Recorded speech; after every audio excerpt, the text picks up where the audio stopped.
Et maintenant, c'est l'heure de l'invité de cette édition, l'UNICEF, en partenariat avec les ministères de l'Éducation du Maroc, de la Tunisie, de la Mauritanie et du Liban, avec le soutien de la Principauté de Monaco, vient de lancer une initiative régionale ambitieuse d'une durée de 24 mois, de mars 2026 jusqu'au février 2028, visant à soutenir l'inclusion scolaire et l'autonomisation des adolescents. Pour en parler, nous sommes en direct de Rabat avec Madame Laura Bill, représentante de l'UNICEF au Maroc. Bonjour et merci d'être avec nous.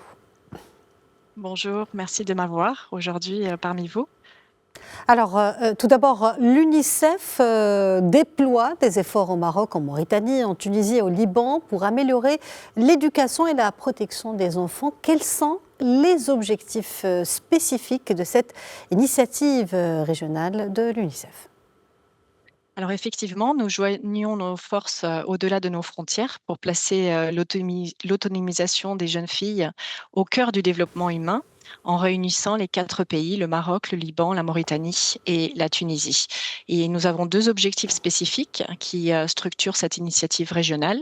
La première, c'est de renforcer la coopération et l'échange de pratiques à travers différents mécanismes, des ateliers, des jumelages, la production de données de capitalisation sur des approches réussies, etc. Et le deuxième objectif spécifique est d'appuyer le plaidoyer sur l'égalité de genre dans les systèmes éducatifs à travers la réalisation d'une étude régionale et la production d'une note de synthèse multi-pays. Très bien. Parlons maintenant des principaux défis. Les jeunes filles comme garçons seront placés au cœur de cette initiative en tant qu'acteurs du changement. Quels sont les principaux défis que l'UNICEF espère relever à travers cette initiative ? Oui, alors effectivement, les 4 pays font face à des défis communs. Des risques d'abandon scolaire persistants, comme on le sait, des transitions scolaires complexes, dans certains cas, des normes sociales qui limitent l'accès à l'éducation, surtout aux filles, et un système d'orientation encore peu sensible aux questions du genre, malgré des taux d'accès scolarisation des filles qui sont en nette amélioration durant ces dernières années. Peut-être juste pour ajouter qu'à ça vient aussi la violence, malheureusement, l'insécurité et le harcèlement au milieu scolaire qui réduisent davantage les perspectives des adolescentes en particulier. Justement, comment l'UNICEF prévoit-elle de soutenir l'inclusion scolaire de ces adolescents, des adolescents dans ces pays ?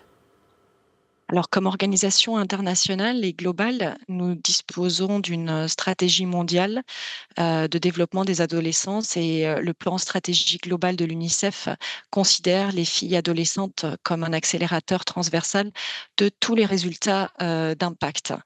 Il identifie en particulier que l'investissement pour garantir les droits des adolescentes est l'un des moyens les plus efficaces en fait de transformer les sociétés et de stimuler les économies et de sortir les communautés de la pauvreté.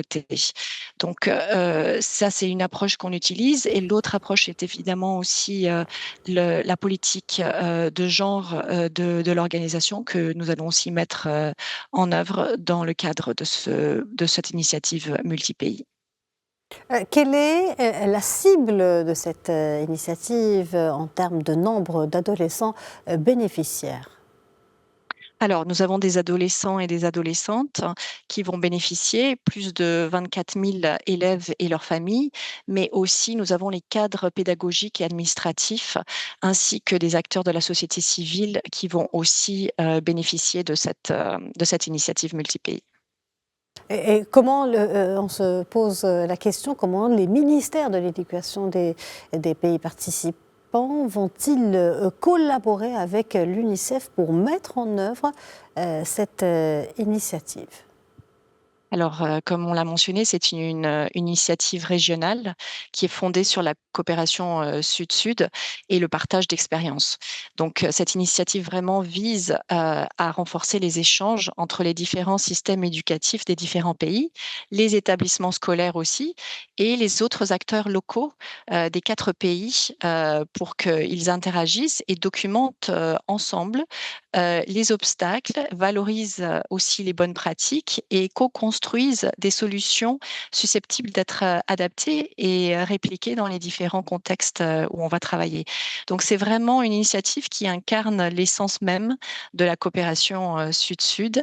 Et donc nous partageons bien plus qu'une géographie ou une langue. Nous partageons, comme je l'ai déjà mentionné, des défis communs, mais aussi une volonté collective de travailler ensemble et de trouver des solutions ensemble.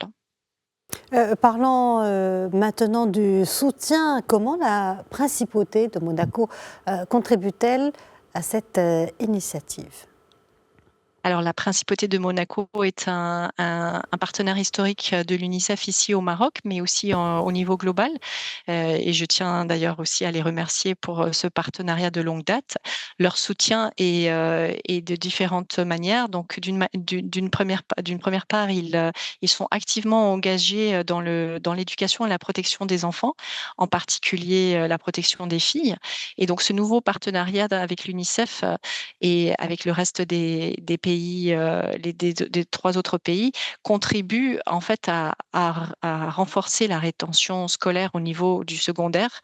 Et le rôle de la Principauté de Monaco, en plus d'être un partenaire de longue date, c'est aussi de nous appuyer financièrement, mais aussi d'agir en tant que facilitateur et aussi donner leur appui technique pour chacune des compétences et des composantes qui sont couvertes à travers cette initiative.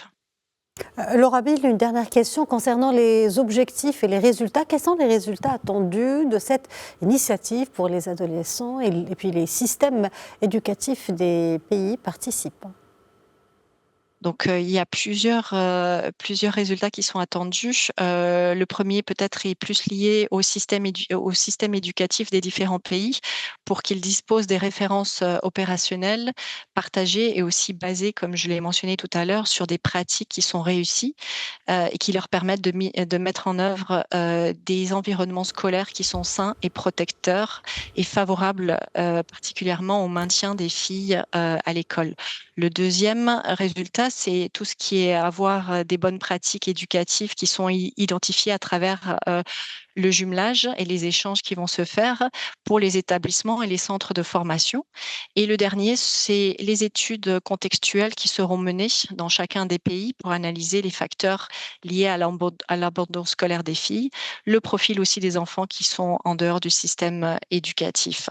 Donc vraiment, c'est le but de cette initiative est d'accompagner les systèmes d'éducation dans les 4 pays pour mettre à l'échelle les bonnes pratiques au profit de l'ensemble des pays, des enfants et en particulier des filles dans chacun des 4 pays. Laura Bill, je vous remercie pour cet éclairage, merci pour toutes ces précisions. Et je rappelle que vous êtes représentante de l'UNICEF au Maroc.